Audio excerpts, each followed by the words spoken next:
Vision అంటే ఏంటి, ఆచరణలో ఉండేది. సింగపూర్ అయిపోతుంది, జపాన్ అయిపోతుంది అనేటువంటిది ఆచరణలో సాధ్యమా?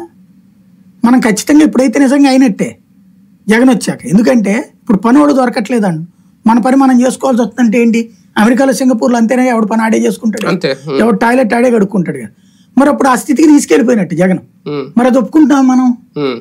రెండవది విజన్ అంటే ఏంటి, రాష్ట్ర ప్రగతి ఎలా ఉండాలి. ఇవాల్టి రోజున పిల్లలు గనక మంచి విద్యను అందిస్తే, ఇంగ్లీష్ మీడియం విద్యతో పాటు ట్యాబ్లో అయ్యో రకరకాలైనటువంటి విదేశీ కోర్సులో ఇప్పిస్తే, వాళ్ళు కాలేజీ బయటకు వచ్చే టైంకి, చదువులు పూర్తయి బయటకు వచ్చే టైంకి వాడు వెల్ సెటిల్డ్ అవుతాడు. ఇది విజనా? కార్పొరేట్ కళాశాలకు వెళ్ళి చదువుకుని అమ్మా నాన్నలు సంపాదించుకున్న ఆస్తులు లేకపోతే తాత ముత్తాతల ఆస్తులని కరిగించుకుని వెళ్ళి అప్పుడు అమెరికాలోనూ వాటిట్లో పిజ్జా సెంటర్లలో పనిచేస్తే విజన్ అవుతుందా? ఏది అనేటువంటి తేలాల్సిన సందర్భం. రెండో పాయింట్ ఏంటంటే పత్రికల విజన్ ఎలా ఉంటుందంటే, చిన్న ఎగ్జాంపుల్ చెప్తా. పత్రికలు సృష్టించే విజన్ 50లలో అన్ని పత్రికలు ఏం రాసేదంటే, అప్పుడు కాంగ్రెస్ స్వతంత్రం వచ్చింది కదా, కాంగ్రెస్ పార్టీకి ప్రధాన ప్రత్యర్థి ఎవరంటే కమ్యూనిస్టులు. అప్పుడు భారతీయ జనతా పార్టీ లేదు, కమ్యూనిస్టులు ఏమంటారు, పద్దాక ప్రతిదీ కూడా ప్రైవేట్ ఉండడానికి వీల్లేదు, అంతా జాతీయీకరణ చేయాలంటారు.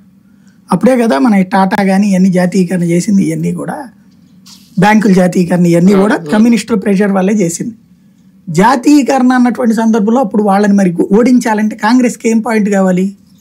అప్పుడు పత్రికల్లో హైలైట్ చేసింది ఏంటంటే, వీళ్ళు జాతీయీకరణ పేరుతో వ్యక్తిగత ఆస్తులన్నీ లాగేసుకుని ప్రభుత్వానికి ఇచ్చేయమంటున్నారు, అంటే మీ అందరి బతుకులు మీ అందరి ఆస్తులు లాక్కొచ్చేసి చివరికి మిమ్మల్ని బానిసలు చేద్దాం అనుకుంటున్నారు, చివరికి పెళ్ళాలని కూడా జాతీయీకరణ చేస్తారు. అమెరికాలో రష్యాలో పెళ్లి ఉండదు, వాళ్ళకి వివాహ బంధం ఏమి ఉండదు, వాళ్ళందరూ సహజీవనం ఉంటుంది.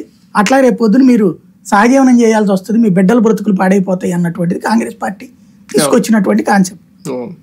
విజన్ అట్లాంటిది ఒక భయోత్పాతం సృష్టించడం. అట్లాగే 80లలో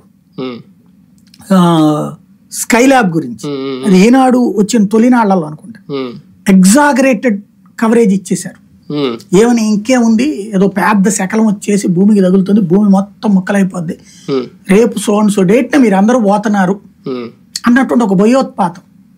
అది ఈనాడు ఉన్నదో లేదో నాకు ఐడియా లేదు. అప్పుడైతే మా నాన్న చెప్తా ఉండేవాళ్ళు ఎప్పుడు కూడా, స్కైలాబ్ అంటే చాలా మంది తెలిసిన వాళ్ళందరూ ఆస్తులు దానం చేసేసారు, ఉన్న డబ్బులన్నీ దానాలు చేసేసారు. ఎందుకంటే ఎట్టకు చచ్చిపోతున్నాం కదా, దానం చేస్తాన్న పైలో మంచి లోకాలకి పోతామని చెప్పేసి డబ్బులు దానాలు చేసేసారు, ఆస్తులు దానాలు చేసేసారు, ఎక్కడెక్కడో తిరిగి వచ్చేసారు, అంతా అయిపోయింది.